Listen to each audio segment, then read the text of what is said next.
Baik, materi sesi keempat pada hari ini akan segera dimulai.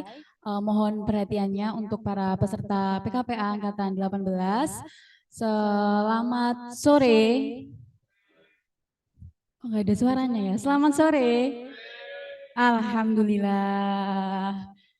Masih semangat pastinya ya. Masih kenyang kan? Alhamdulillah, alhamdulillah. Baik, materi kita pada hari ini akan disampaikan oleh Dr. Raden BC Kartonirat, SHMH, mengenai hukum acara peradilan agama. Sebelumnya, izinkan saya membacakan CV beliau terlebih dahulu. Nama Dr. Raden BC Kartonirat, SHMH. Beliau merupakan dosen dan peneliti yang aktif mengajar sejak tahun 2016 dengan spesialis di bidang hukum perdata, khususnya di hukum bisnis. Dan selain itu, beliau juga sebagai dosen yang aktif menjadi seorang avokat sejak tahun 2017. Pendidikan beliau S1 Ilmu Hukum di Universitas Wijaya Kusuma Surabaya, S2 Ilmu Hukum Universitas Erlangga, S3 Ilmu Hukum Universitas Erlangga. Selanjutnya pengalaman kerja, beliau merupakan dosen dan sekretaris prodi magister hukum dan juga avokat. Pengalaman organisasi sangat banyak, Masya Allah banget, sangat banyak karena beliau emang sangat-sangat berpengalaman banget. Tentunya di DPC Pradi Surabaya sebagai Ketua Bidang Perempuan dan Perlindungan Anak, Perkumpulan Olahraga Domino Indonesia, Provinsi Jawa Timur, sebagai Koordinator Divisi Wasit, MKGR Jawa Timur sebagai Wakil Sekretaris Bidang Hukum, selanjutnya di Partai Golkar Jawa Timur sebagai anggota Biro Bidang Hukum dan HAM, selanjutnya di Kerukunan Keluarga Sulawesi Selatan, Jawa Timur sebagai Wakil Sekretaris Bidang Hukum, dan beliau juga memiliki banyak sekali publikasi karya ilmiah jurnal. Dan beliau tentunya juga sebagai pembicara seminar nasional dengan tema penerapan kode etik bankir dalam perlindungan konsumen. Baik, langsung saja kita ke materi hukum acara peradilan agama pada hari ini. Untuk itu waktu dan tempat kami persilahkan. Bismillahirrahmanirrahim. Assalamualaikum warahmatullahi wabarakatuh. Akhirnya hari ini jumpa ya dengan saya. Kebetulan saya diberi tugas untuk mengajar hukum acara peradilan agama. Ya, saya harapkan tetap semangat. Pendidikan kita ini selesai di tanggal 9 Maret. 9 Maret.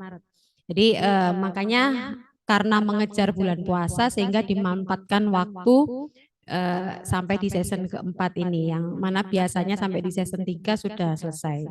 Ya, jadi mohon dimaklumi karena mengingat waktunya berkejaran dengan bulan puasa. Baik, saya mulai. Saya langsung aja berkaitan dengan peradilan agama ya. Berbicara mengenai peradilan, yaitu adalah proses pemberian keadilan di suatu lembaga yang disebut pengadilan. Pengadilan adalah lembaga atau badan yang bertugas menerima, memeriksa, mengadili, dan menyelesaikan setiap perkara yang diajukan kepadanya. Jadi dalam mengadili dan menyelesaikan suatu perkara itulah terletak proses pemberian keadilan yang dilakukan oleh hakim baik tunggal maupun majelis. Ya, saya pikir ini adalah hal yang dasar daripada makna peradilan itu sendiri. Lalu kemudian peradilan agama tentunya karena berbicara mengenai peradilan agama, proses pemberian keadilan itu dilaksanakan atau dilakukan di lingkup pengadilan agama dan pengadilan tinggi agama. Peradilan agama dalam sistem peradilan nasional Indonesia itu merupakan satu daripada 4 yang ada lembaga peradilan yang ada di Indonesia, selain peradilan umum, peradilan militer, dan peradilan tata usaha negara. Next.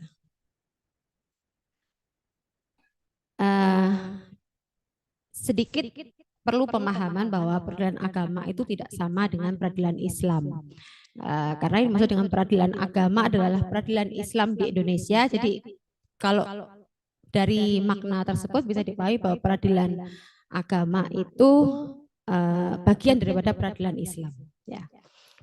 Sebab jenis-jenis perkara yang ia boleh mengadilinya seluruhnya adalah jenis perkara menurut agama Islam. Dirangkaikannya kata-kata peradilan Islam dengan kata-kata di Indonesia adalah karena jenis perkara yang ia boleh mengadilinya tersebut tidaklah mencakup segala macam perkara menurut peradilan Islam secara universal. Singkatnya, peradilan agama adalah peradilan Islam limitatif yang telah disesuaikan dengan keadaan di Indonesia.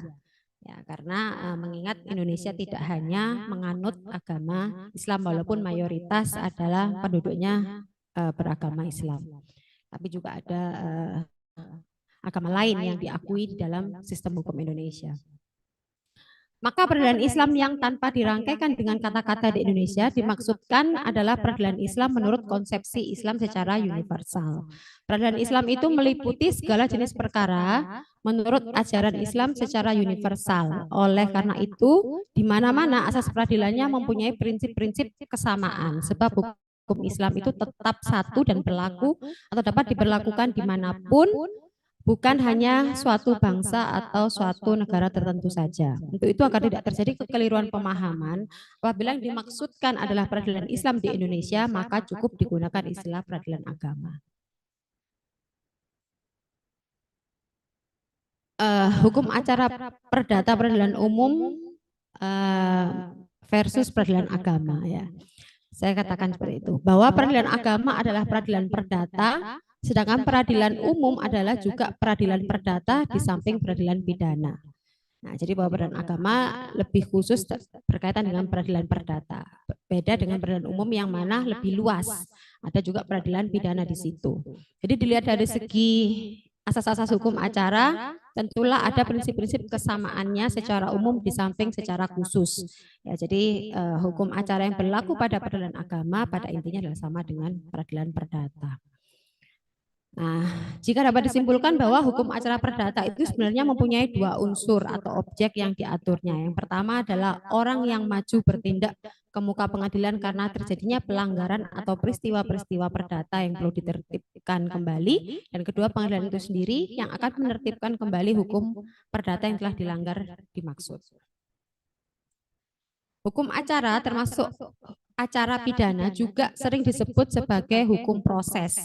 Proses artinya rangkaian pembuatan, sehingga tepatlah perumpamaan bahwa hukum itu selama jalannya dalam proses di muka pengadilan masih dalam pembuatan. Selesainya adalah dari proses pembuatan itu, bentuknya adalah putusan. Yang mana putusan itu nantinya harus berkekuatan hukum yang tetap atau inkrah. Juga bisa disebut hukum proses karena hukum acara itu sendiri dari rangkaian cara-cara berbuat atau bertindak mulai dari memasukkan gugatan atau permohonan sampai selesai diputus atau dieksekusi. Sebagaimana diketahui bahwa peradilan agama adalah peradilan perdata dan peradilan Islam di Indonesia, jadi ia harus mengindahkan peraturan-peraturan perundangan negara dan syariat Islam sekaligus. Ya, jadi selain dengan peraturan secara umum konvensional juga ada syariah, ya, artinya juga ada peraturan-peraturan berkaitan dengan syariat Islam. Oleh karena itu rumusan hukum acara peradilan agama yaitu segala peraturan baik yang bersumber dari peraturan perundang-undangan negara maupun dari syariat Islam yang mengatur bagaimana cara pengadilan agama tersebut menyelesaikan perkaranya untuk mewujudkan hukum material Islam yang menjadi kekuasaan daripada peradilan agama.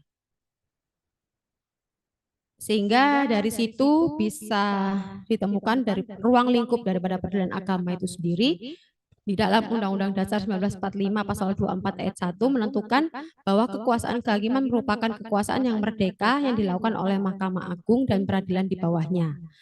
Dasar hukum badan peradilan di Indonesia terdapat dalam Pasal 24 Ayat 2 Undang-Undang Dasar 45 perubahan ketiga menyatakan bahwa kekuasaan kehakiman dilakukan oleh sebuah Mahkamah Agung dan badan peradilan yang berada di bawahnya dalam lingkungan peradilan umum, lingkungan peradilan agama, peradilan militer, peradilan tata usaha negara, dan oleh sebuah Mahkamah Konstitusi. Nah, sehingga peradilan agama sebagai salah satu pilar kekuasaan kehakiman mempunyai tugas dan wewenang untuk memeriksa, mengadili, serta menyelesaikan setiap perkara tertentu berdasarkan hukum Islam. Jadi pada intinya ruang lingkupnya adalah terkait dengan memeriksa, mengadili, dan serta menyelesaikan perkara dalam lingkup hukum Islam.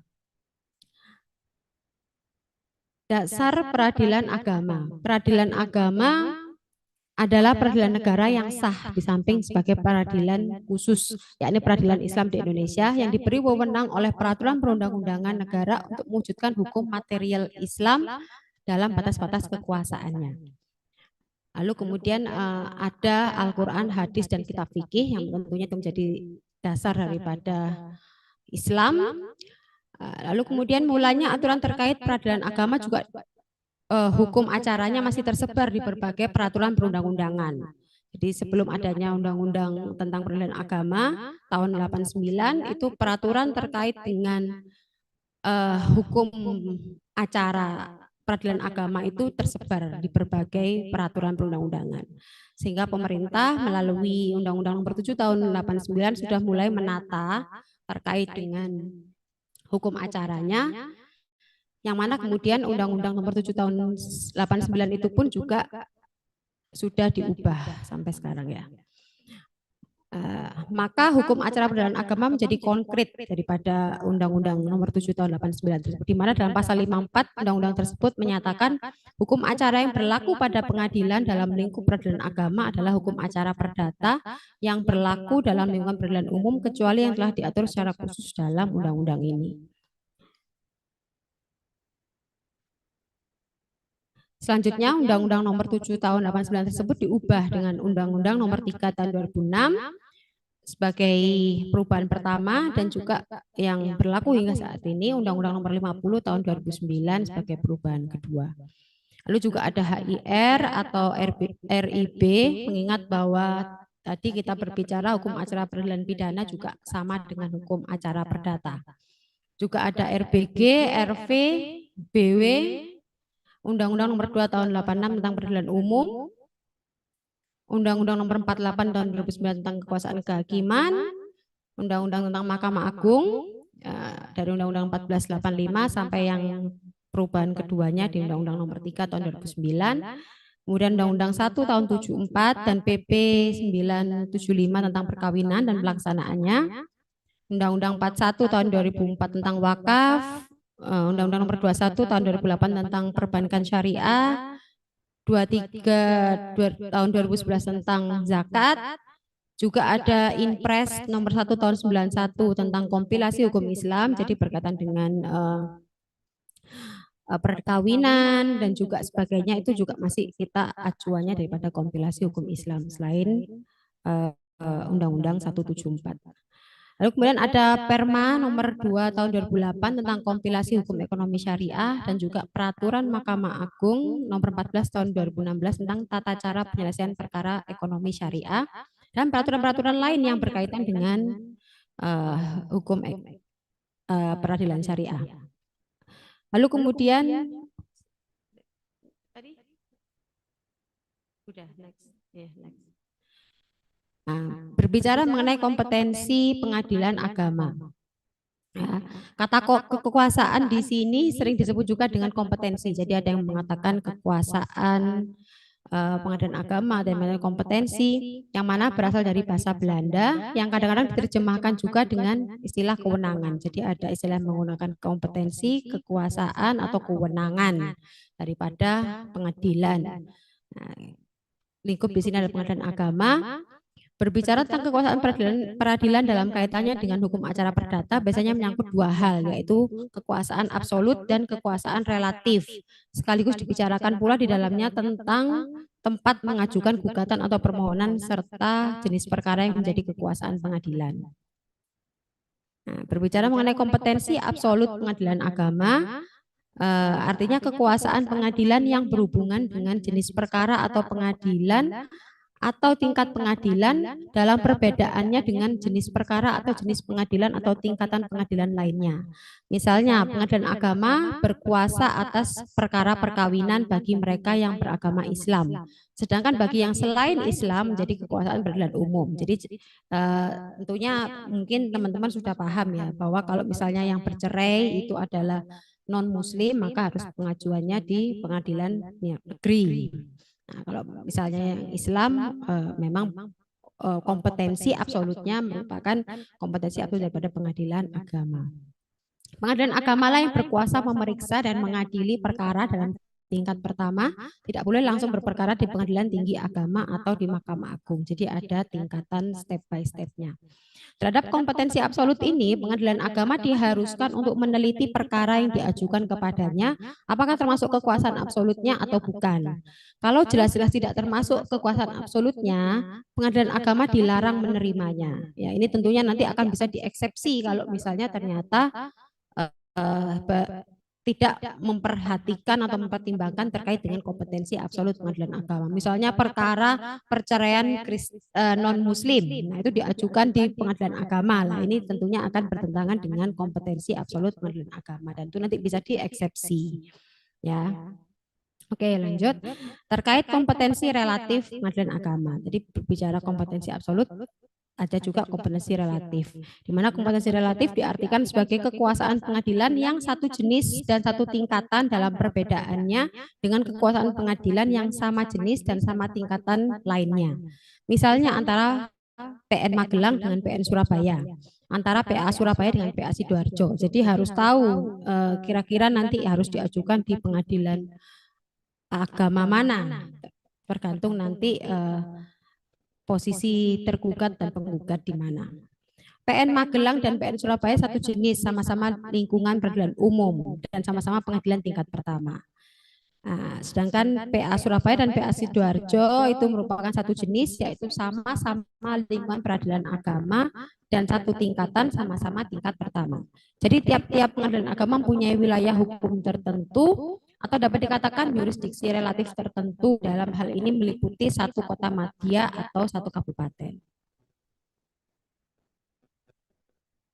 Jenis perkara kompetensi daripada pengadilan agama berdasarkan pasal 49 Undang-Undang Nomor 3 Tahun 2006 ada beberapa jenis perkara yang menjadi kompetensi PA. Perkawinan, waris, wasiat, hibah, wakaf, zakat, infak, sedekah, dan ekonomi syariah itu yang merupakan menjadi kewenangan PA. Jadi kalau di luar daripada hal-hal itu, maka menjadi kewenangan daripada pengadilan negeri atau pengadilan lainnya, peradilan lain. Oke, lanjut. Nah, perkawinan apa saja kira-kira yang menjadi bagian daripada perkawinan itu kalau lingkup peradilan agama? Tentunya ketika izin beristri lebih dari seorang. Kalau yang mau niat poligami, nah, itu harus mendapatkan izin terlebih dahulu. Nah, dari pengadilan agama itu harus mengajukan permohonan izin ya. Lalu kemudian izin melangsungkan perkawinan bagi orang yang belum berusia 21 tahun. Dalam hal orang tua atau wali atau keluarga dalam garis lurus ada perbedaan pendapat. Nah, ini tentunya harus ada izin. Nah, sekarang ada dispensasi kawin di mana usia misalnya zaman dulu itu kan anak-anak umur 15 sebelum usia dewasa sudah menikah. Nah, itu tentunya harus mendapatkan dispensasi kawin. Izinnya itu juga harus dikeluarkan oleh pengadilan agama. Lalu kemudian pencegahan perkawinan, penolakan perkawinan oleh pegawai pencatat nikah, pembatalan perkawinan, gugatan kelalaian atas kewajiban suami atau istri itu juga bisa diajukan dalam lingkup hukum perkawinan di PA. Perceraian karena talak, gugatan perceraian, penyelesaian harta bersama, penguasaan anak-anak. Lalu banyak sekali yang berkaitan dengan hukum perkawinan ini, tentunya penentuan kewajiban memberi biaya penghidupan oleh suami kepada bekas istri atau penentuan suatu kewajiban bagi bekas istri. Nah, tentunya itu harus diajukan juga di dalam pengadilan agama. Misalnya itu menjadi satu bagian yang harus diajukan di dalam proses perceraian itu juga bisa. Jadi artinya untuk meminta atau menuntut biaya penghidupan setelah diceraikan seperti apa. Putusan tentang sah atau tidaknya seorang anak, putusan tentang pencabutan kekuasaan orang tua, pencabutan kekuasaan wali, penunjukan orang lain sebagai wali oleh pengadilan dalam hal kekuasaan seorang wali tersebut dicabut. Menunjuk seorang wali dalam hal seorang anak yang belum cukup umur 18 tahun yang ditinggal kedua orang tuanya padahal tidak ada penunjukan wali oleh orang tuanya.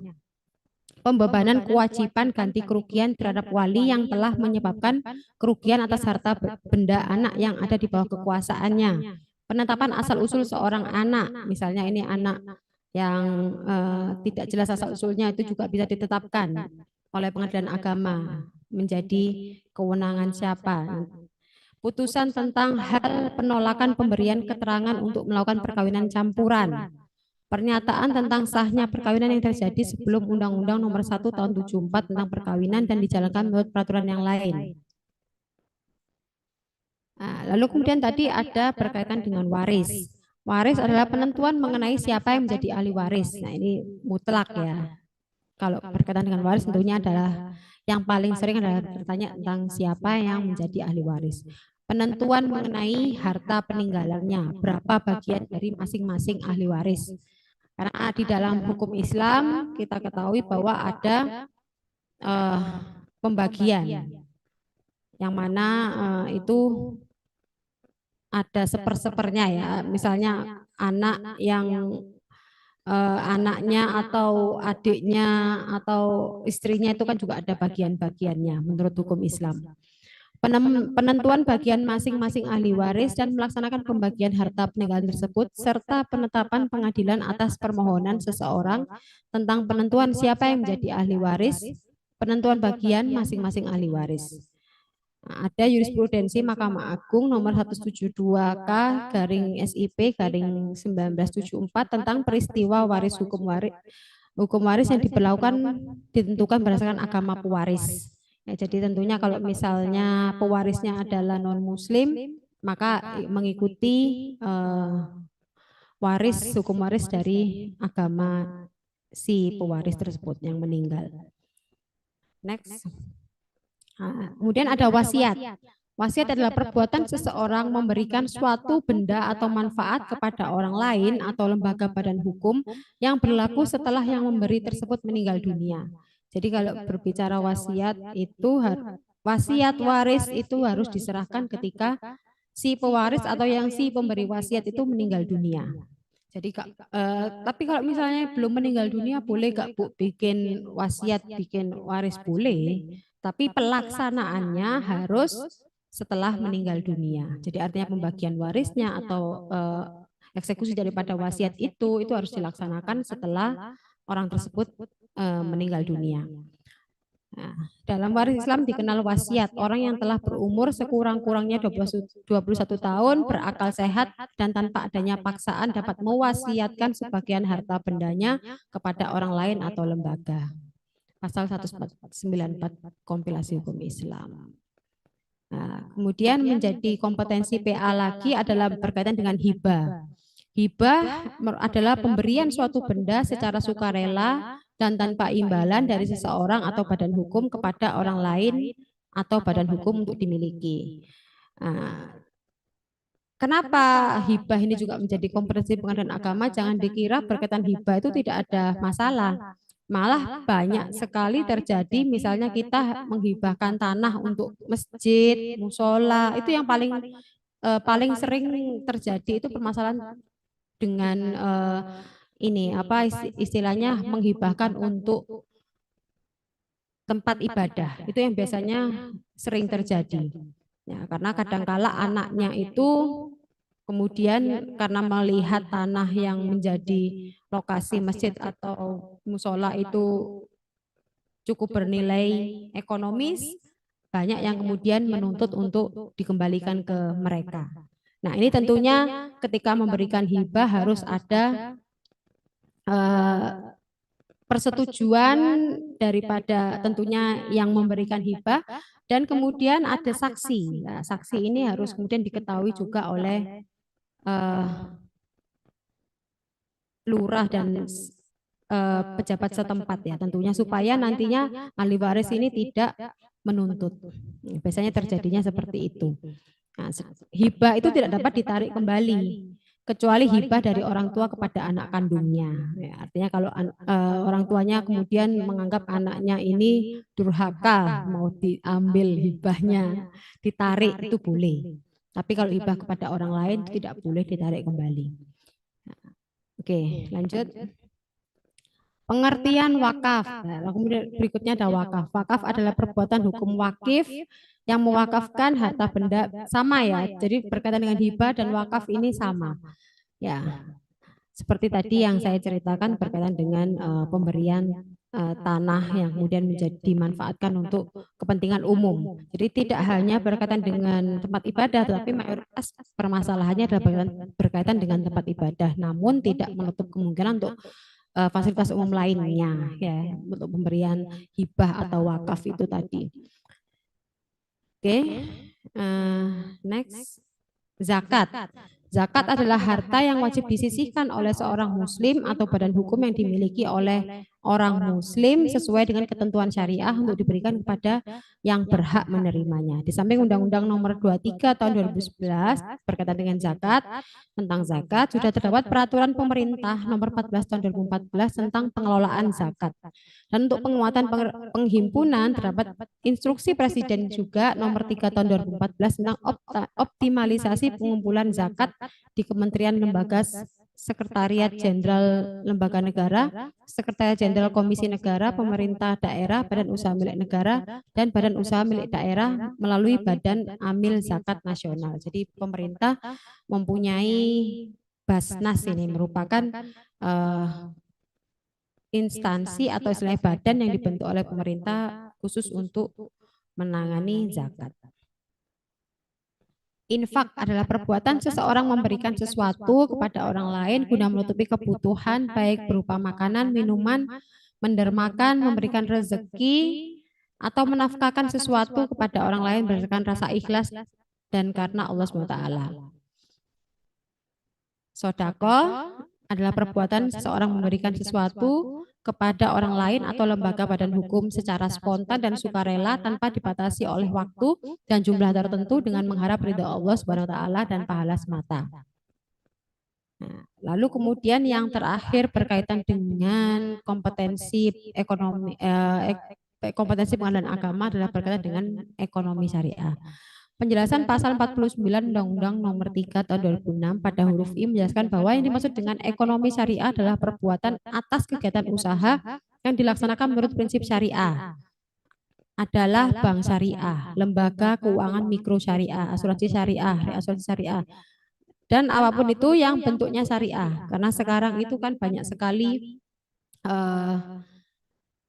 yang menggunakan istilah syariah supaya untuk menjadikan itu berarti berdasarkan prinsip-prinsip syariah.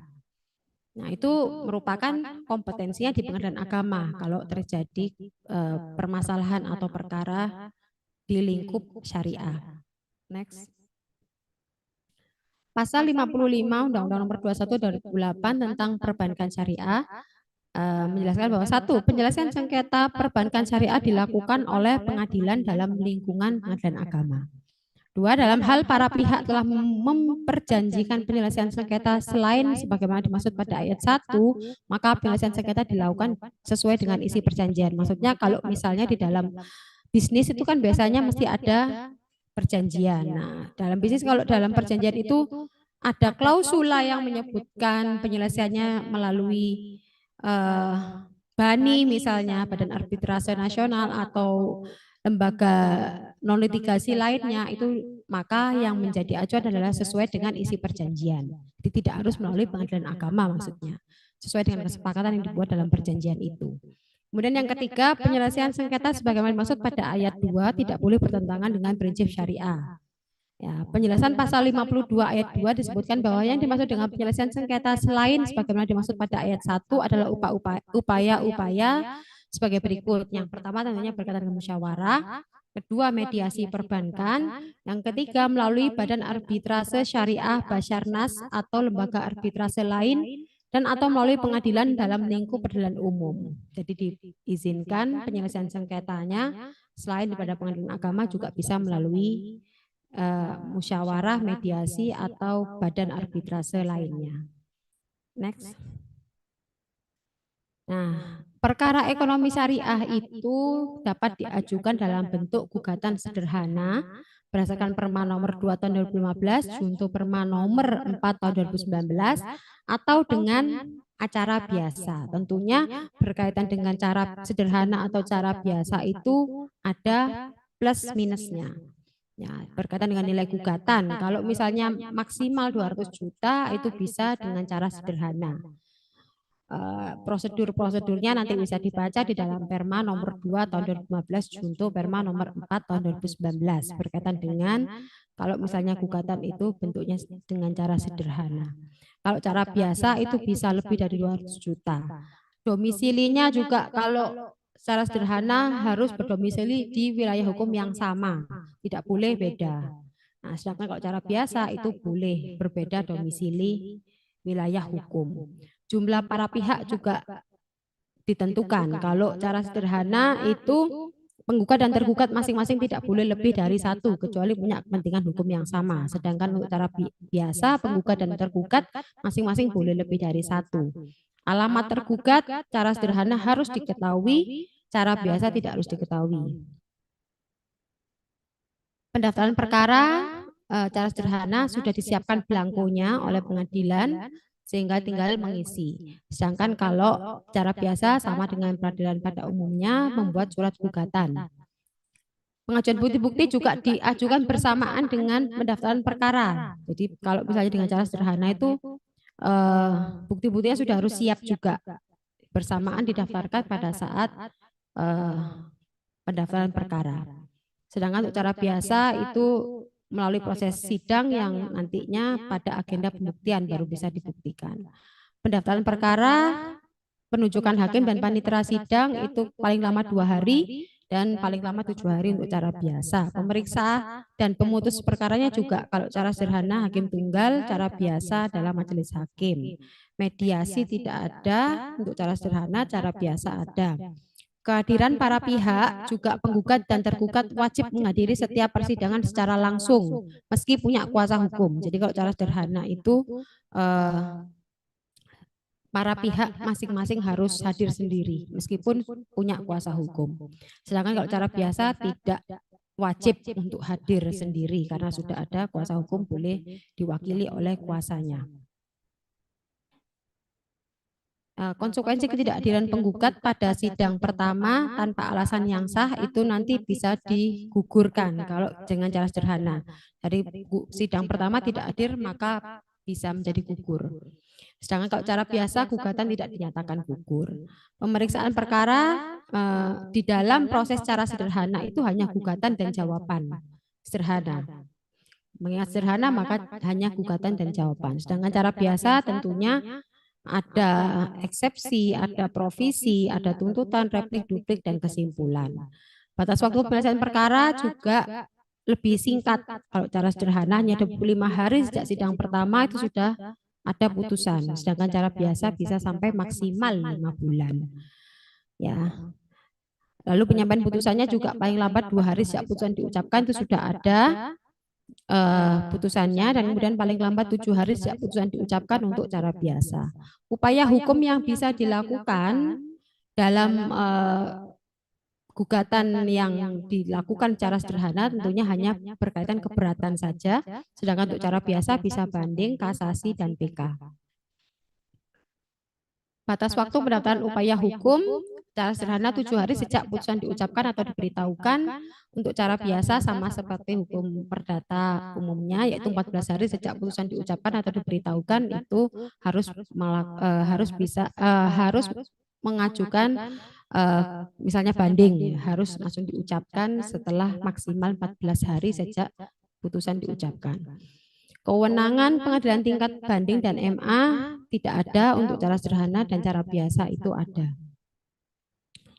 Nah, lalu untuk prosedur dan mekanisme berperkara di pengadilan agama ini tentunya sebagai calon-calon advokat harus paham prosedur daripada kalau misalnya nanti berperkara di pengadilan agama.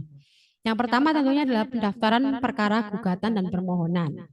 Ya, karena bentuknya di dalam pengadilan agama itu bisa menerima perkara yang sifatnya adalah gugatan juga ada permohonan. Ya, seperti tadi permohonan izin nikah lagi, ya itu kan bentuknya permohonan. Atau juga permohonan cerai bagi yang memohonkan adalah suami. Ya, kalau suami itu kan bentuknya adalah permohonan cerai talak.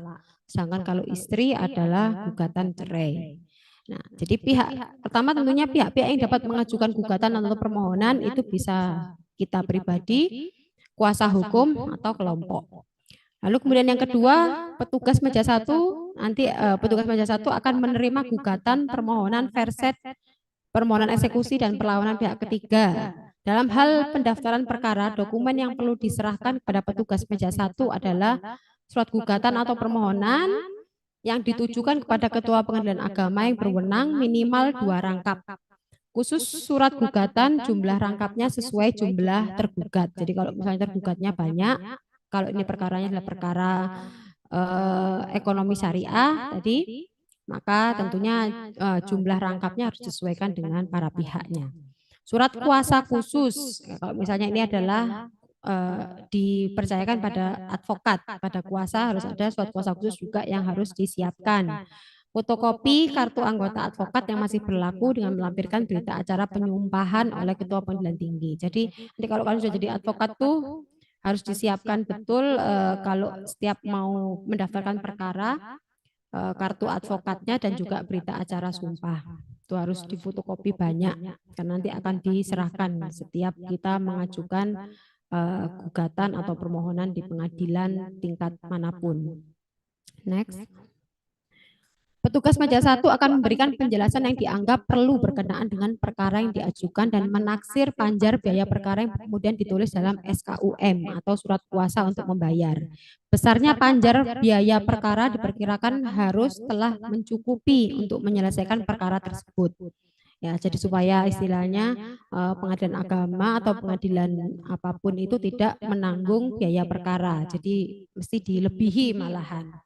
Ya, dari perkiraan kira-kira untuk mengirim surat ke para pihak itu butuh berapa biaya itu harus diperhitungkan oleh pengadilan. Nah, untuk biaya panjar perkaranya. Petugas meja satu menyerahkan kembali surat gugatan atau permohonan kepada pihak berperkara disertai dengan SKUM dalam rangkap 3.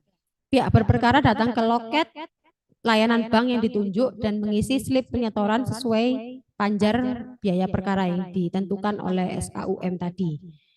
Ya, lalu kemudian dibayarkan. Next, Mbak.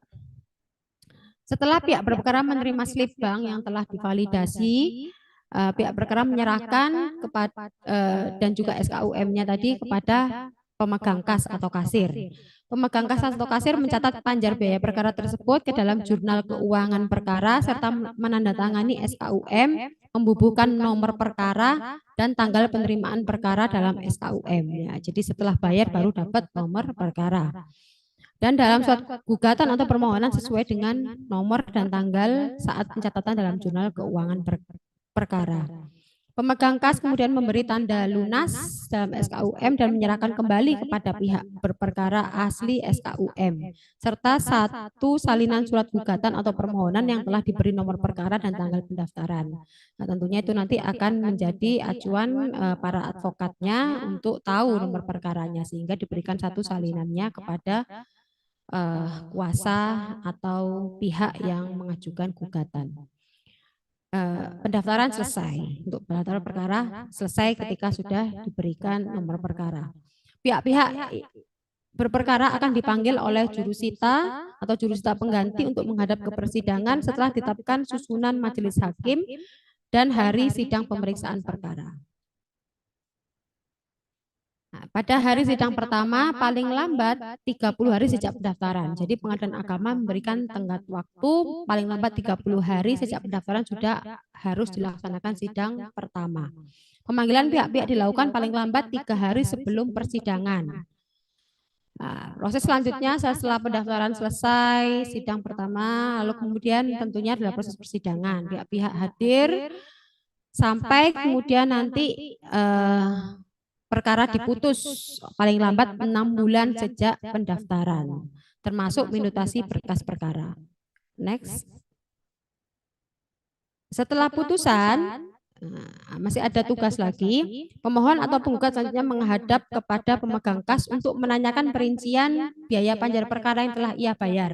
Misalkan ternyata kurang atau lebihnya itu harus diinformasikan tentunya. Kalau misalnya lebih nanti akan dikembalikan kepada eh, si penggugat atau pemohon. Ya, nanti akan diberikan kwitansi pengembalian sisa panjar biaya perkara terdiri dari 3 lembar untuk pemegang kas, pemohon atau penggugat, lalu kemudian dimasukkan dalam berkas perkara juga. Lanjut, Mbak. Pemohon atau penggugat setelah menerima kwitansi pengembalian sisa panjar biaya perkara dan menandatanganinya, kemudian menyerahkan kembali kwitansi tersebut kepada pemegang kas.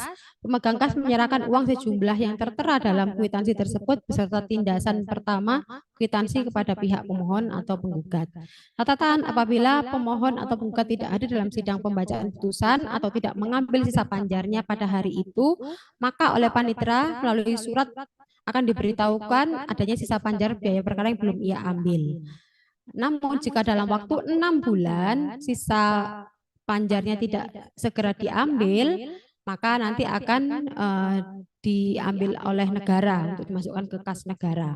Jadi perlu dipertimbangkan atau diperhatikan berkaitan dengan waktu tersebut ya untuk mengambil sisa panjarnya. Jadi sehingga apa yang dilakukan oleh advokat tentunya ketika sudah selesai putusan harus menanyakan berkaitan dengan sisa biaya panjar perkara itu tadi.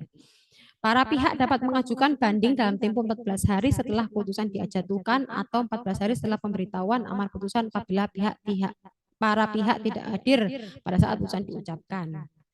Next. Nah, kemudian kita berbicara produk pengadilan agama. Selain putusan juga ada penetapan. Ya, putusan itu tentunya perkara yang sifatnya adalah gugatan, adanya sengketa itu bentuknya adalah putusan. Sedangkan penetapan adalah berkaitan dengan putusan pengadilan atas perkara permohonan. Tetapi kalau berbicara permohonan perceraian, artinya permohonan cerai talak itu bentuknya tetap adalah putusan cerai talak.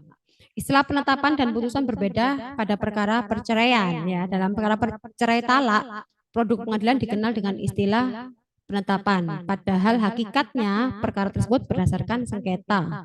Hanya saja pihak suami sebagai pemohon dan pihak istri sebagai termohon. Jadi meskipun konsepnya kalau kita berbicara tadi permohonan cerai talak itu mungkin bisa dikategorikan permohonan, tidak, karena ini mengingat bahwa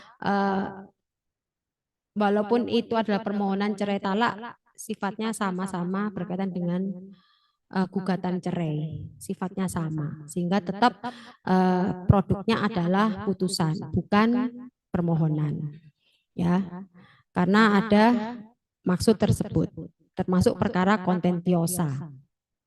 Ya, selain perkara kontentiosa, terdapat pula produk pengadilan yang perkaranya tidak didasarkan sengketa, tetapi perkara yang sifatnya volunteer, yaitu permohonan murni yang ditentukan oleh undang-undang. Produknya berupa penetapan seperti penetapan ahli waris, penetapan isbat nikah, dan lain-lain yang perkaranya ditentukan undang-undang.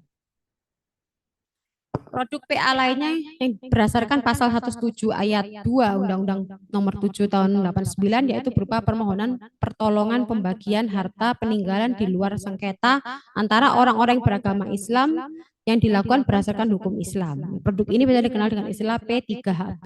Itu juga merupakan produk daripada pengadilan agama selain putusan dan juga permohonan tadi ya. Penetapan. Produk lainnya berdasarkan pasal 54 Undang-Undang nomor 7 tahun 89 berupa warmaking oleh PA.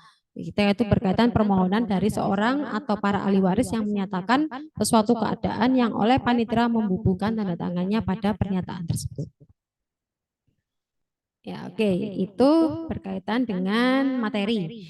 Saya mau tunjukkan dulu contoh kalau nanti teman-teman mau bikin permohonan cerai talak atau gugatan ya.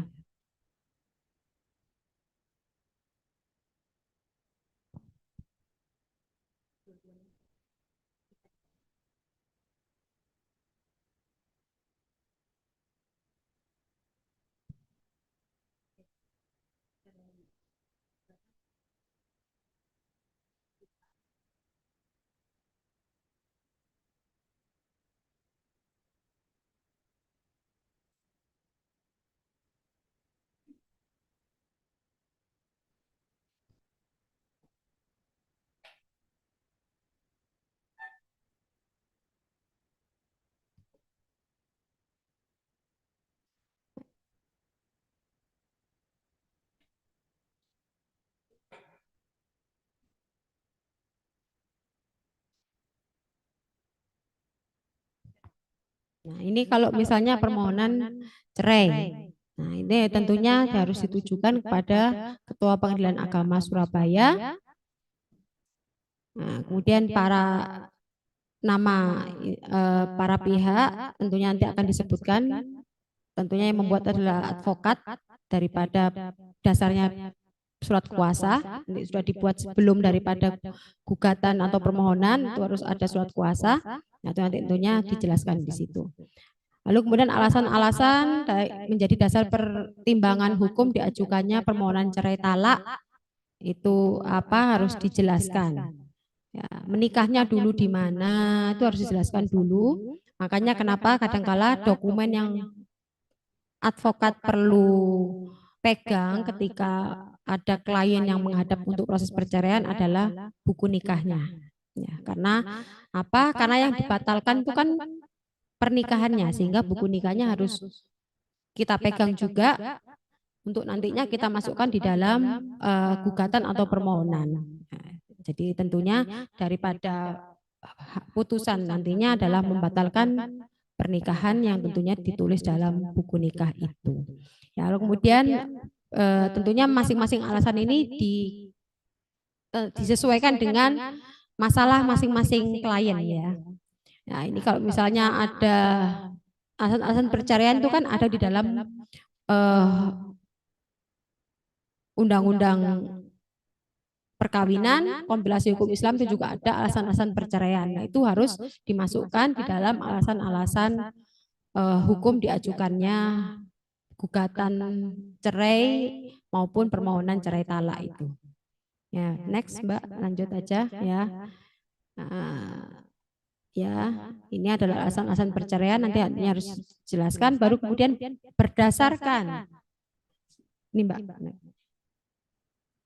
Berdasarkan alasan-alasan terurai di atas, maka pemohon dengan hormat agar Ketua Pengadilan Agama Surabaya, CEKI, Majelis Hakim Pemeriksa Perkara, berkenan untuk memeriksa, mengadili dan menjatuhkan putusan sebagai berikut. Ya, tentunya berkaitan mengabulkan permohonan pemohon untuk seluruhnya, menyatakan perkawinan antara pemohon dan termohon, putus karena perceraian. Ini kalau misalnya ini yang mengajukan adalah suami ya tentunya.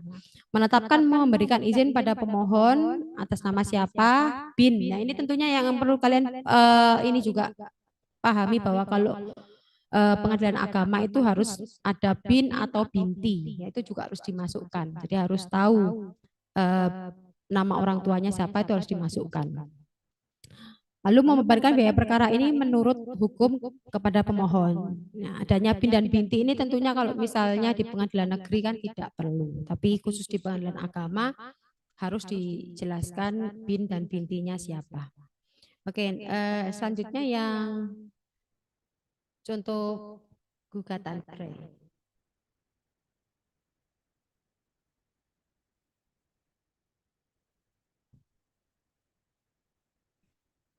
Ya, hampir sama dengan tadi permohonan cerai talak, tapi kalau gugatan cerai itu kan diajukan oleh istri yang menggugat cerai suaminya. Jadi tentunya berkaitan dengan hukumnya sama ya. Ke bawah aja Mbak langsung. Ini harusnya ada apa rihalnya, nggak tahu nanti filenya mungkin keliru. Ya, ini ada sama, harus dijelaskan dulu kantor hukumnya di mana, advokatnya siapa, berdasarkan surat kuasa terlampir, lalu kemudian penggugatnya tentunya istri ya.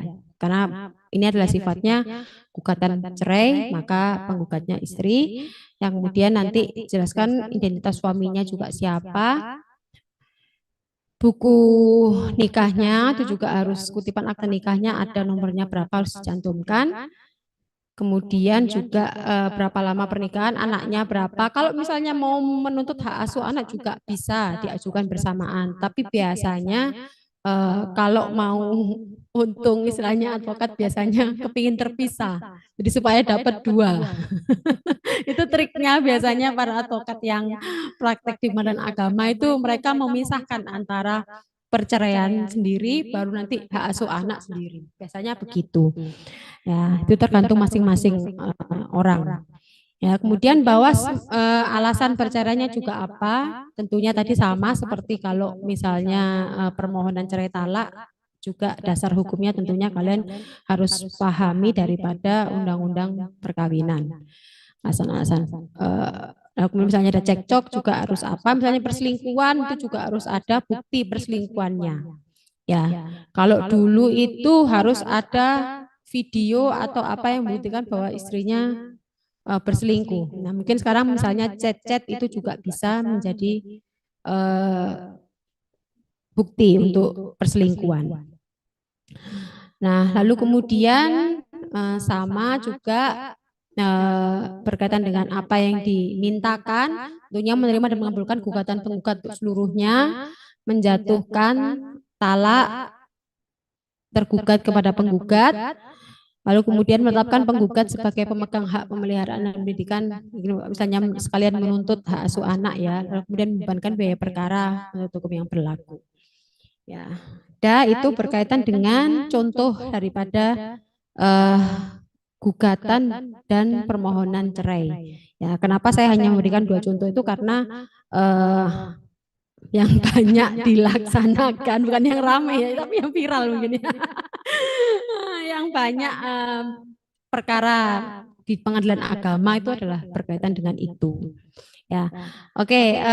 Selanjutnya saya mau memberikan dulu teman-teman waktu untuk mengerjakan soal upah. Bisa ditulis di, saya kirim di grup aja ya. Hanya 15 soal, hanya 15 soal bisa di, ini saya share. Kerjakan.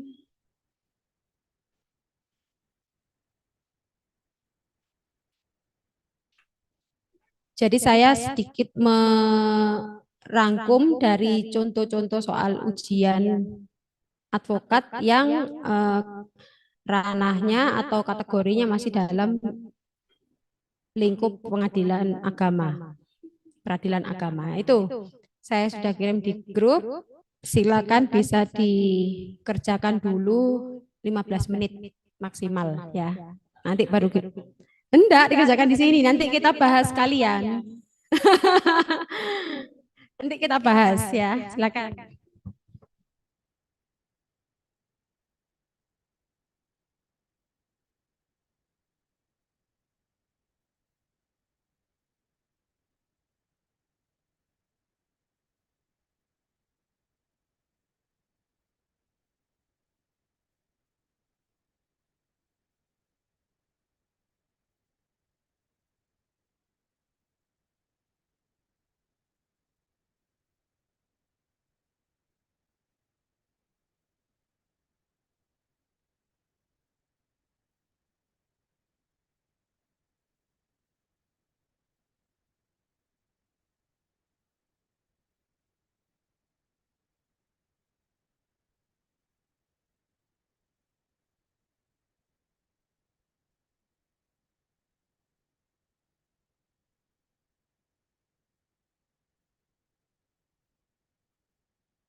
Cek, cek.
Sudah ya? Oke, nomor 1. Kira-kira apa jawabannya? Ya, jawabannya adalah A, benar berarti. Ada yang salah? Ya, jadi jawaban nomor 1 adalah A dari pasal 73 dasarnya. Pasal 73 Undang-Undang tentang Peradilan Agama, di mana gugatan perceraian diajukan oleh istri atau kuasanya kepada pengadilan yang daerah hukumnya meliputi tempat kediaman penggugat, kecuali apabila penggugat dengan sengaja meninggalkan tempat kediaman bersama tanpa izin tergugat. Oke, nomor 2. Termohon, ya. Dasarnya juga di pasal 66 tentang peradilan agama. Nah, ini pas hebat-hebat ini teman-teman ini.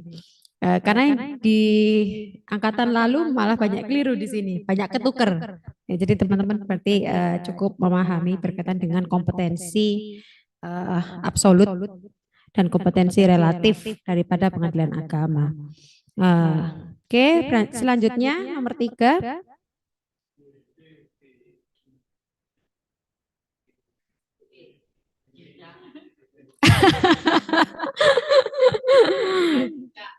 B.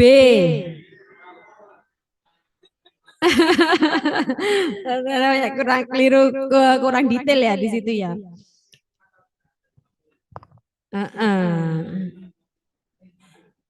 Iya. Jadi yang benar jawabannya adalah B. Lalu kemudian nomor 4.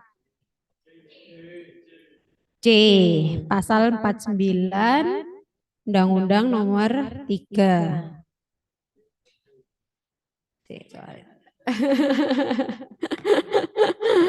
Nomor 4.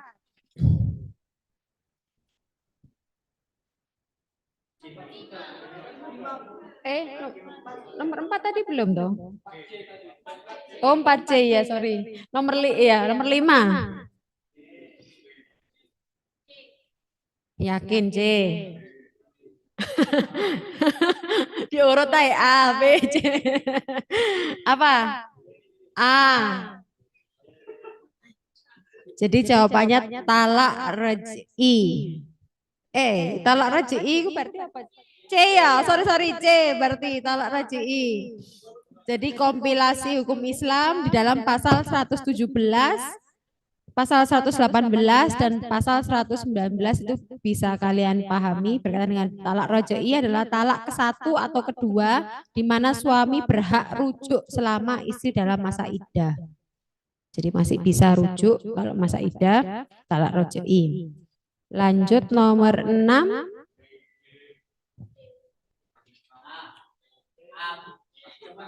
Apa? Taklik talak. Sebagaimana dijelaskan di dalam pasal 1 huruf E kompilasi hukum Islam. Nomor 7. Berapa lama batas waktu?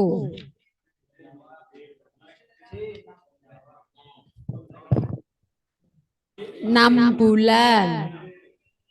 Nah, 6 bulan. Jadi di dalam pasal 131 kompilasi hukum Islam itu dijelaskan mengenai tempo. Lalu kemudian nomor 8.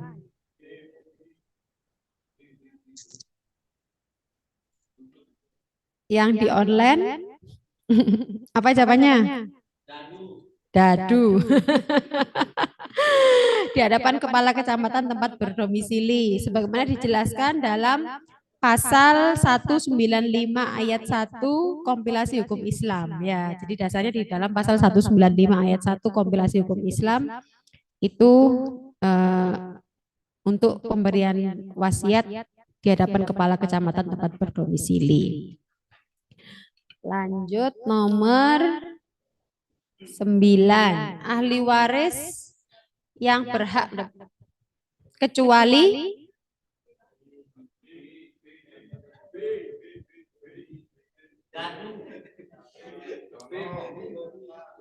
apa B apa D? B apa D?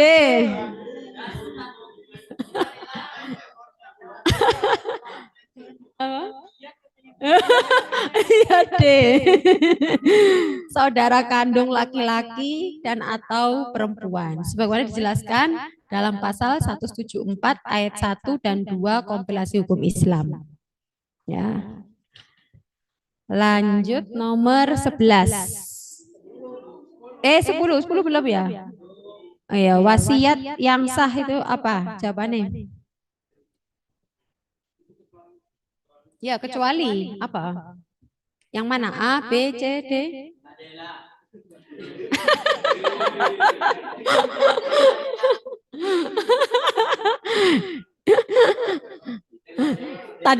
Tadi habis dadu, Dian, Dela, banyak ya, Den.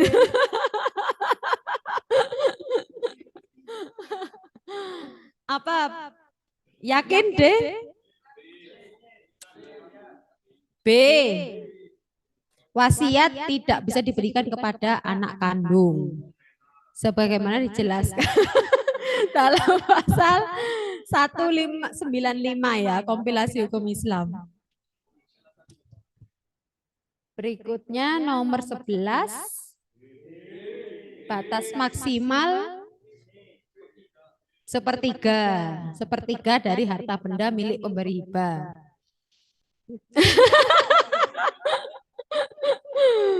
Nomor 12.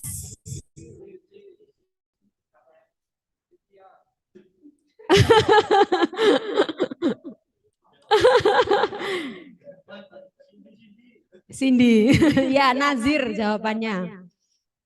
Di dalam pasal 215 ayat 5 kompilasi hukum Islam dijelaskan nazir adalah kelompok orang atau badan hukum yang diserai tugas pemeliharaan dan pengurusan benda wakaf. 14 13 belum ya? Besok kok apa? 13. Apa jawabannya?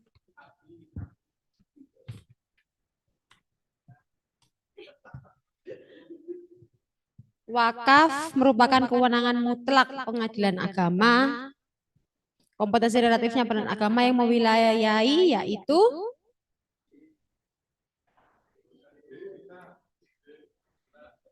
A, B, C, D. D.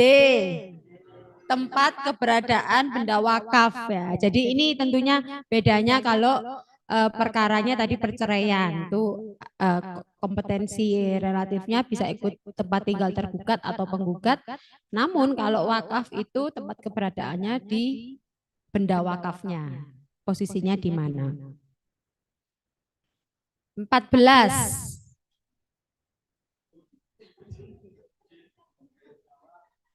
Apa?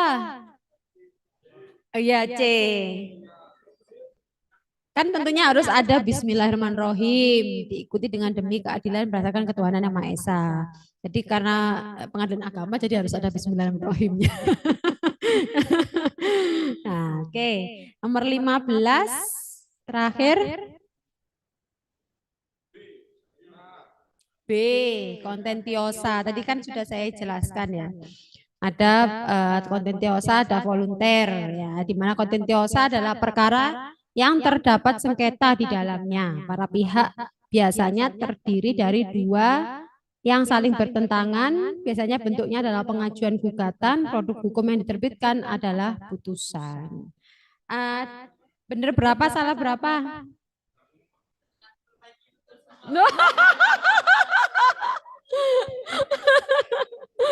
Yang di online bener berapa, salah berapa? Oh ya. Oh, ada yang salah 2. Wah, hebat. Karena nanti mungkin jumlahnya juga sekitar itu ya. Untuk berkaitan dengan peradilan agama itu antara 10 sampai 15 soal mungkin nanti yang akan kalian jawab untuk materi di bagian peradilan agama, hukum acara peradilan agama. Oke, ada yang mau ditanyakan? Oke, baik. Mungkin para peserta PKPA ada yang ingin bertanya? Baik. Wah, banyak pertanyaan.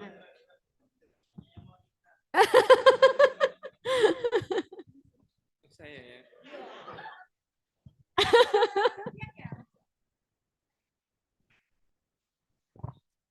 Iya, silakan. Baik, terima kasih Ibu Moderator.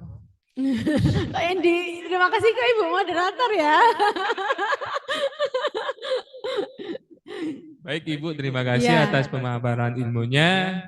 Yang pertama saya ingin menanyakan terkait hibah.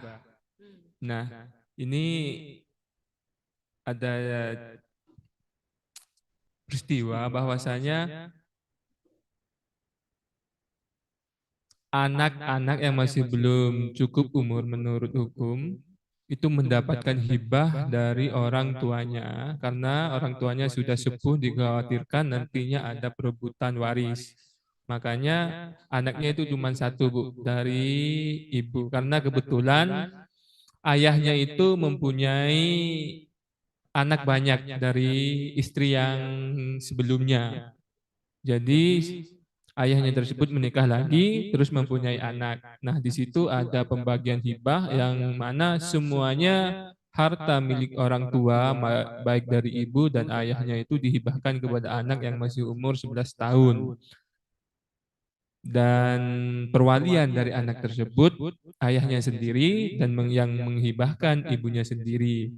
Dan itu semua sudah, karena kebetulan hibahnya itu berupa rumah, maka pengesahannya atau legalisasinya itu di PPAT yang sudah didaftarkan di BBN dan sudah mendapatkan sertifikat atas nama anak tersebut.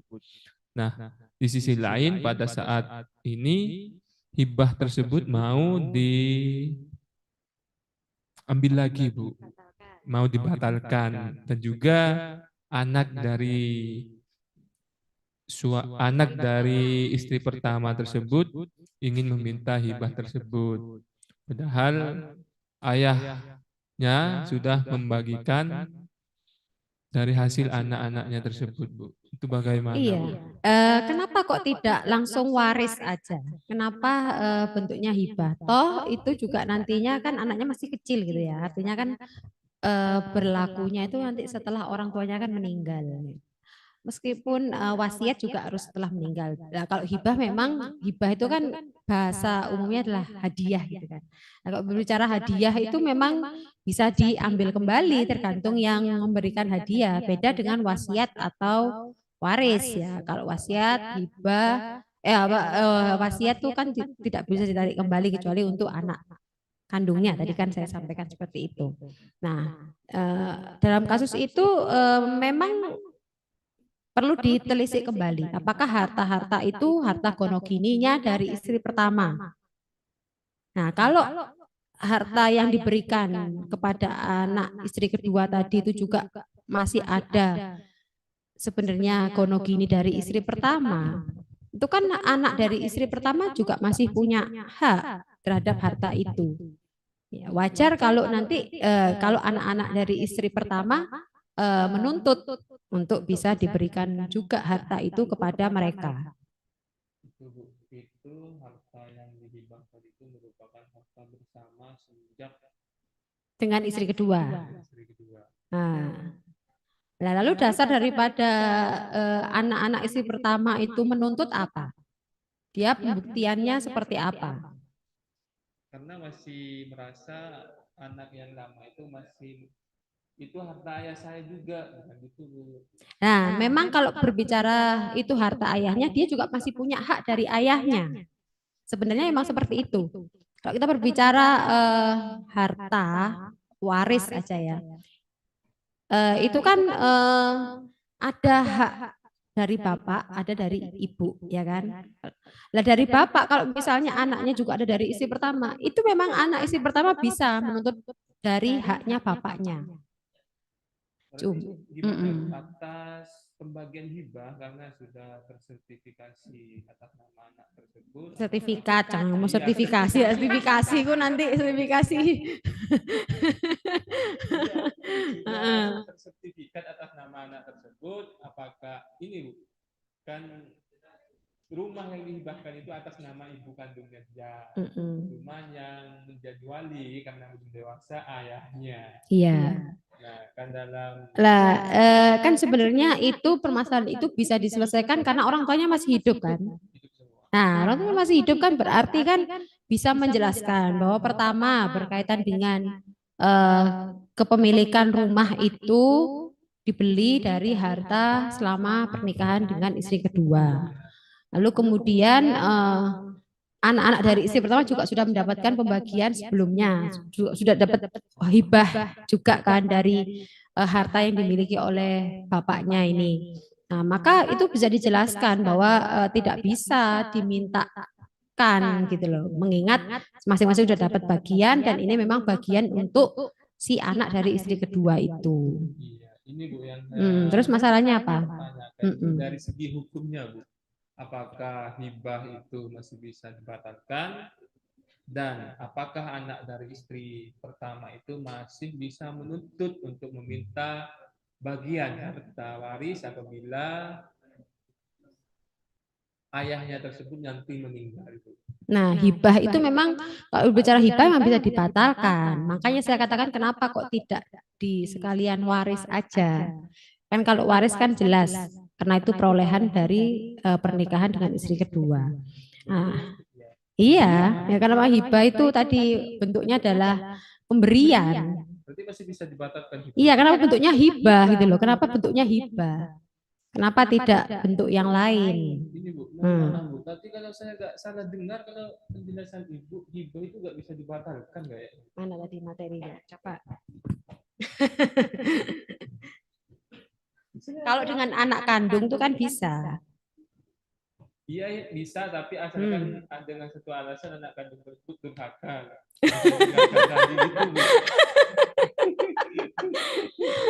Kalau nggak durhaka, Mana tadi? hibah.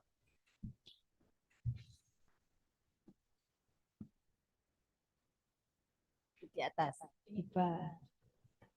Nah, iya, hibah tidak dapat ditarik kembali kecuali hibah dari orang tua kepada anak kandungnya. Ya, tapi kan maksudnya hibah itu kan tadi saya ngomong hibah adalah hadiah, ya kan?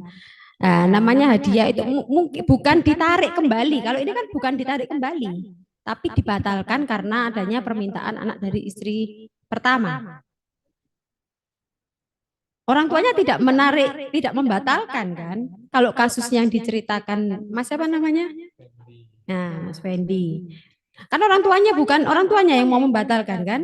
Iya, orang tuanya juga, orang tua ayahnya. Loh, Ibunya tidak mau. loh ayahnya ngapain kok ini? Apa? Karena sudah bercerai. Oh, sudah bercerai juga sama istri kedua. Oh ya aneh juga ya. Kan yang memberikan kan ayahnya. Ibunya yang memberikan karena harta yang rumah tersebut atas nama ibunya. Loh kan berarti kan bukan ya berarti permasalahan ini kan bukan dari si pemberi hibah. Ya, masalahnya kan bukan dari si pemberi hibah.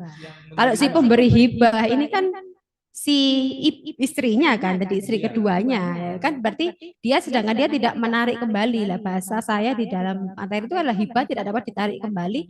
Artinya adalah si istri ini kan tidak menarik kembali. Nah, yang mempermasalahkan kan si suami dan juga anak-anak dari istri pertama. Nah, ya itu nanti tentunya si istri kedua dan juga tentunya walinya tadi bapaknya tuh, suaminya. Ayahnya lah. Usia jadi diwajibkan kepada ayahnya dan yang memberikan hibah ibunya. Jadi terus masalahnya itu si wali ini sendiri yang mau membatalkan, istilahnya kan begitu. Apakah itu bisa, Bu? Ya kalau misalnya ceritanya seperti itu ya harusnya si istri kedua selaku pemberi hibah ya tetap bisa mau menjadikan alasan bahwa hibah itu tidak bisa ditarik kembali. Berarti tidak bisa ya. Karena yang memberikan hibah kan tadi istrinya. Tidak bisa ditarik kembali, bukan tidak bisa dibatalkan. Kalau kecuali yang membatalkan ini adalah orang lain. Nah, itu mungkin dengan alasan-alasan tertentu selama misalnya bisa membuktikan ya bisa saja kan gitu. Tapi memang tidak salah istri anak-anak dari istri pertama itu menuntut, mengingat juga dia punya hak dari harta bapaknya. Jadi setiap harta warisan itu ya, meskipun itu diperoleh dari selama gonogini dengan istri kedua, anak dari istri pertama itu masih bisa menuntut hak dari hartanya bapaknya, bagian bapaknya itu masih bisa.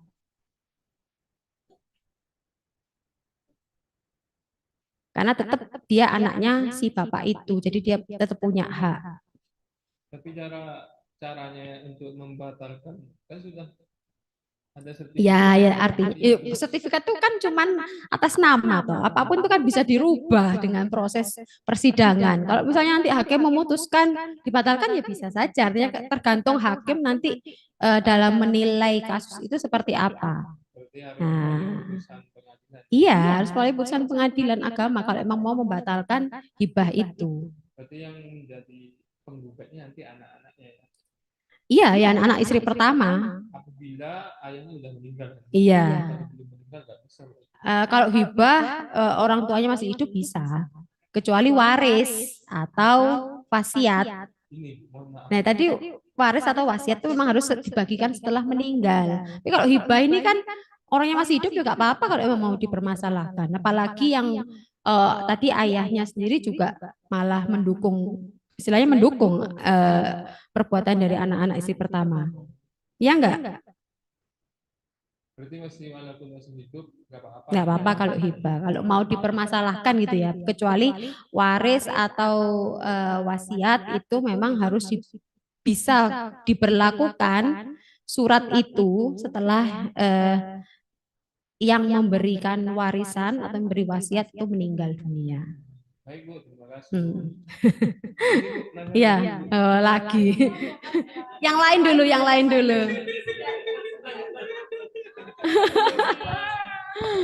Iya, yang lain. Silakan. Oke, yang lain tadi Masnya yang cewek, pojok. Cewek. Cewek Gimana, bagian, Bu? cewek Oh, baik.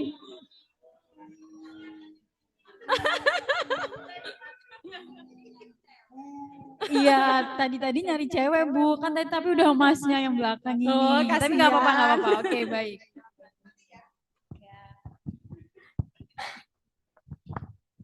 Selamat sore. Ya, Yang sore, saya Mbak. hormati Bu Raden Dese Kartonirat. Perkenalkan saya Setiani Rahayu. Oh iya, Mbak. Jadi begini Bu, di dalam Undang-Undang Nomor 3 Tahun 2006 itu pasal 49 itu menjelaskan tentang kewenangan pengangkatan anak untuk mengesahkan pengangkatan anak bagi orang yang beragama Islam. Nah, namun pada praktiknya pengadilan negeri itu masih mengesahkan permohonan pengangkatan anak yang beragama Islam. Yang saya tanyakan di sini tujuan pengadilan negeri mengesahkan praktik tersebut karena seharusnya sudah menjadi kewenangan absolut dari pengadilan agama. Iya. Terima kasih. Jadi memang seringkali pengadilan negeri itu mengambil alih atau istilahnya ada dualisme terkait dengan hal-hal tertentu dalam kompetensinya. Tetapi apakah itu diperbolehkan ya nanti perlu kita teliti. Apakah itu juga menjadi kompetensi relatif dari pengadilan negeri atau bukan? Ya. Karena itu dalam kaitan apa Mbak tadi yang dimintakan tadi apa tadi? Penetapan apa? Penetapan hak asuh. Apa?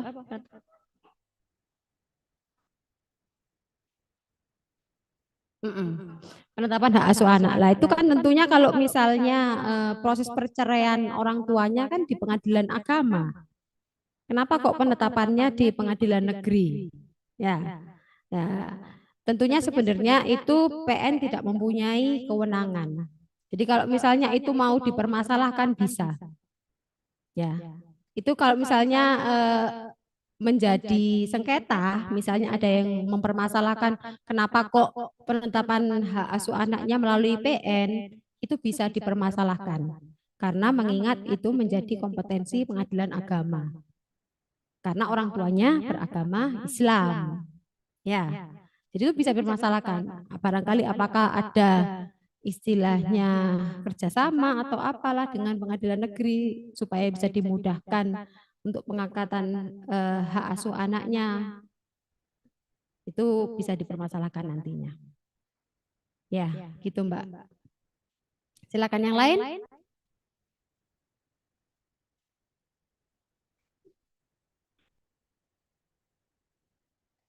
Urut ya Mas ya. Nanti Masnya di belakang aja ya. Terima kasih. Nama saya Abdul Anam. Ya. Ini berkenaan dengan Impres KHI kompilasi hukum Islam tentang kedudukan hukumnya. KHI itu kompilasi hukum Islam. Mengingat Impres itu kan bagian dari kekuasaan eksekutif. Iya. Kan gitu. Cuman memang banyak sekali praktek di lapangan. Impres ini sering dipakai di kekuasaan yudikatif kan gitu. Makanya sampai sekarang kebetulan memang basic saya juga di perdata, Bu. Makanya jadi pertanyaan, sebenarnya kedudukan hukum dari KHI ini apa kan gitu. Kalau kita pelajari dalam hukum Islam, kita kan harus tahu sejarah daripada pembentukan kompilasi hukum Islam itu sendiri sebenarnya seperti apa. Ya. Jadi pada tahun itu pemerintah dan juga lembaga peradilan itu tidak mempunyai satu pegangan yang secara khusus berkaitan dengan hukum acara peradilan agama. Bukan hanya berkaitan dengan hukum acara saja, tapi berkaitan dengan Islam pada umumnya. Hukum Islam itu belum ada pegangan bagi para pemutus perkara, bagi prosedur-prosedur yang berkaitan dengan hukum Islam itu belum ada. Kalau kita menelisik sejarah daripada pembentukan Impres itu. Nah, sehingga kemudian pemerintah pada masa itu untuk memudahkan proses-proses dalam hukum Islam itu dibentuklah kompilasi hukum Islam, kan seperti itu. Ya, sehingga walaupun itu bentuknya adalah Impres, karena pada masa itu pemerintah mungkin ya penguasaan hukumnya belum begitu baik seperti saat ini, pemahaman hukumnya dan juga tata urutan perundang-undangan itu belum selengkap sekarang, maka walaupun itu bentuknya Impres tapi tetap berlaku di dalam lembaga peradilan, berlaku untuk apapun itu yang mana pengaturannya diatur dalam kompilasi hukum Islam itu sendiri. Karena kan kompilasi hukum Islam itu kan ada beberapa bab kan, ada bab tentang perkawinan, waris ya kan, dan lain sebagainya. Jadi kalau pertanyaannya kenapa kok masih berlaku, ya karena memang itu produk hukum yang pada masanya itu dibuat oleh pemerintah untuk memudahkan pengaturan terkait dengan hukum Islam. Karena sebelumnya hakim maupun lembaga-lembaga pemerintah dalam menyelesaikan permasalahan-permasalahan hukum Islam itu acuannya tersebar dari Al-Quran, hadis, dan juga kitab-kitab fikih yang lain. Nah, itu kan tentunya nanti akan menimbulkan banyak pendapat. Karena kalau ngomongkan fikih itu kan masing-masing mazhab juga nanti akan beda-beda, ya kan? Nah, ketika nanti menjadi beda-beda mazhab daripada nanti akan timbul permasalahan yang lebih luas lainnya, sehingga pemerintah membentuk Impres itu, kompilasi hukum Islam. Gitu, Mas. Ya. Sebenarnya ada 2 pertanyaan. Ya, oke. Berikutnya. Ada 2 pertanyaan sebenarnya. Tapi yang lain dulu ada lagi enggak? Penting.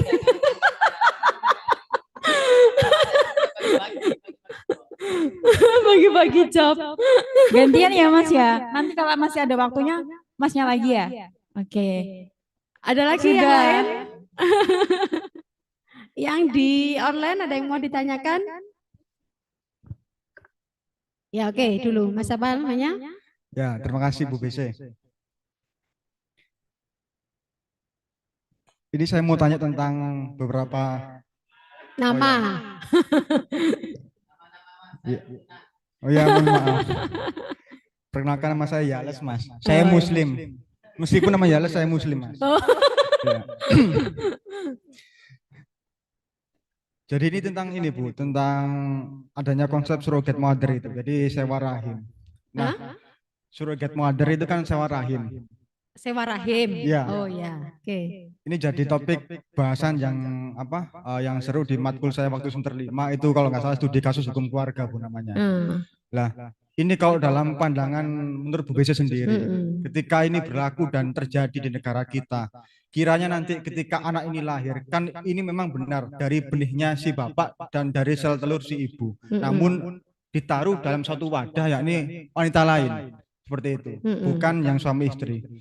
Lah, sedangkan nanti ketika anak ini lahir, Bu, kira-kira anak ini punya ikatan perdata nggak sama ibunya, ibu yang melahirkan seperti itu, ibu yang dititipi sel telur tadi, seperti itu. Iya, oke. Ya, dan akibat hukumnya seperti apa? Terima Adanya kasih. sewa rahim itu kalau kita pahami kembali, berarti kan ada perjanjian di situ. Pasti ada perjanjian antara orang tua yang mana si bapak menitipkan spermanya tadi dengan si perempuan yang menjadi titipan untuk rahimnya itu. Itu kan masih ada perjanjian mereka. Hah? Oh iya, film India itu toh. Oh bukan, oh Indonesia ada ya. Saya tahu film India itu apa namanya yang pemerannya Salman Khan itu. Iya. Itu waktu saya masih kecil itu saya nonton film itu. Suka sekali itu filmnya Salman Khan, Rani Mukherjee sama Preity Zinta itu. Itu kan juga sewa rahim gitu kan ceritanya. Oh iya dah. Oh saya belum pernah nonton itu film Dirjo. Ya oke. Jadi kalau mengingat seperti itu ceritanya itu kan berarti dia ada perjanjian. Nah perjanjian itu sejauh mana? Itu tentunya akan dibahas. Kalau tidak ada perjanjian, kalau kita ngomong dari ilmu hukum aja, karena sebenarnya ini nggak ada di dalam lingkup peradilan agama, materi hukum acara peradilan agama nggak ada. Tapi kalau kita sharing. Nah, maka kalau misalnya saya melogikakan dari kasus itu, misalnya tidak ada perjanjian, lalu kemudian ceritanya seperti itu, dititipkan di rahim perempuan lain yang mana tidak ada hubungan perkawinan juga, ya maka menurut saya itu tidak bisa meminta tadi hubungannya waris atau hubungan perdata. Nah, hubungan perdata dengan ibunya. Kalau menurut saya tidak ada hubungan perdata dengan ibunya. Ya, karena pertama tidak ada perjanjian juga. Ya, karena perjanjian itu merupakan salah satu bentuk hubungan perdata. Kita dalam berhubungan perdata itu ada perjanjian jual beli. Meskipun misalnya kita jual beli tidak tertulis. Itu juga hubungan perdata. Tetapi istilahnya kalau misalnya konsepnya adalah kembali lagi ke 1320 BW. Itu kan harus sebab yang halal. Apakah perbuatan yang dilakukan untuk menyewakan rahim itu merupakan suatu perbuatan yang halal? Menurut Islam itu jelas tidak benar, ya kan? Kalau kita kembalikan lagi ke dalam konsep hukum Islam, perbuatan yang seperti itu tidak dibenarkan. Karena tidak terikat hubungan perkawinan kok menyewakan rahimnya. Nah, itu dikaitkan di pasal 1320 BW itu jelas tidak memenuhi unsur sebab yang halal. Kalau menurut saya seperti itu Mas dari kasus yang Mas itu. Kalau menurut Mas Yana sendiri punya pendapat seperti apa? Ya.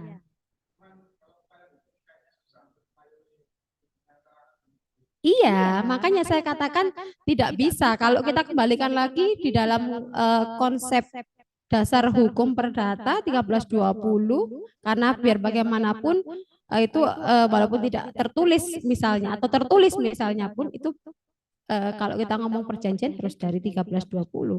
Apakah itu merupakan suatu sebab yang halal? Kalau perbuatan itu tidak dilakukan oleh hubungan suami istri yang sah. Haram. Ya kan? Nah, berarti kalau sudah haram berarti jelas mau dilindungi dengan hukum manapun nggak bisa. Kalau menurut saya. Iya, tapi kita jangan berbicara itu konsep hukum agama Islam atau non-Islam. Kita kembalikan aja ke konsep 1320 itu sendiri. Kan harus ada sebab yang halal.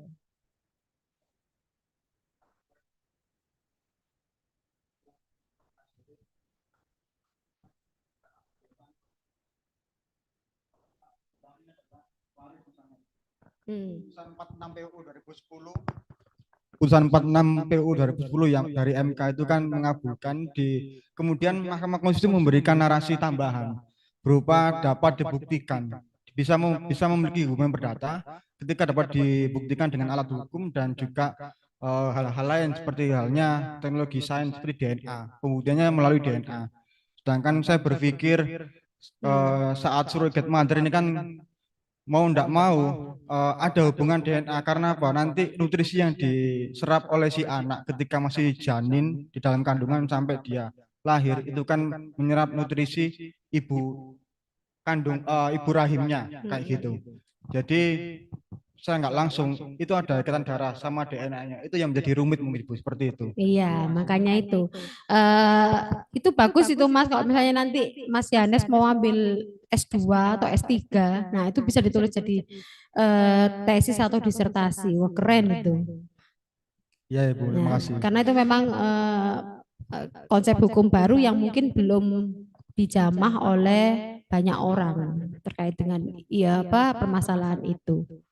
Ya, tapi itu di luar daripada materi kita ya Mas ya.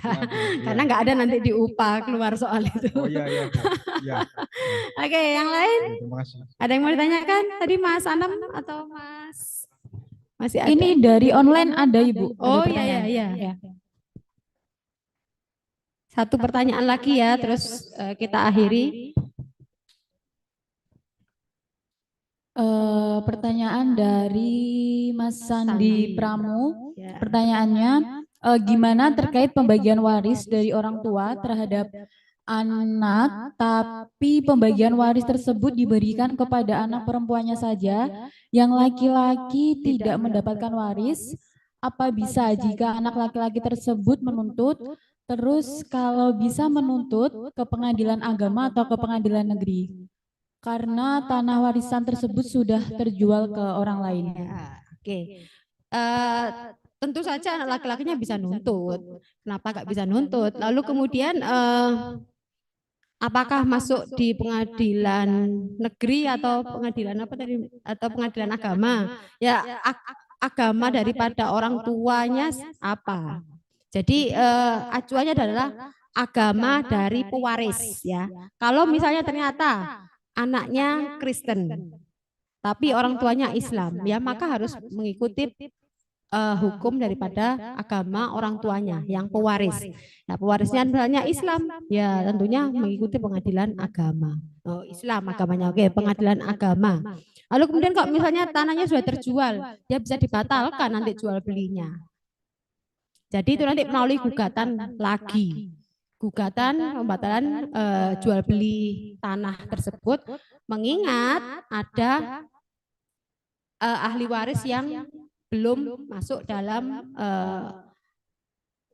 pembagian daripada warisnya, itu bisa. Jadi nanti bisa dipermasalahkan untuk jual belinya itu. Untuk bisa dibatalkan mengingat ada ahli waris yang belum dapat bagian dari penjualan tanah tersebut. Gitu ya Mas Sandi. Oke, yang lain ada mau tanyakan? Sudah Baik, cukup ya. Terima kasih atas waktu dan semangatnya untuk sama-sama belajar di season keempat ini. Besok masih ada 4 sesi lagi.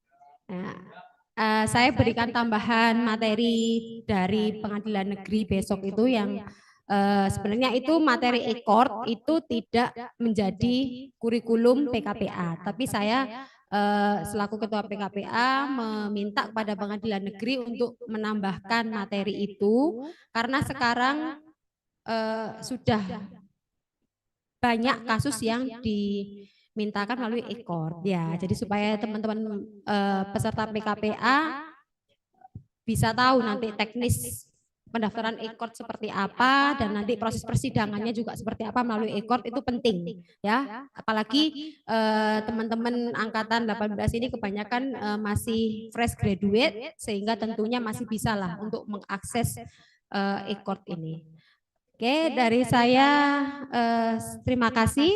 Saya akhiri, wassalamualaikum warahmatullahi wabarakatuh. Waalaikumsalam warahmatullahi wabarakatuh.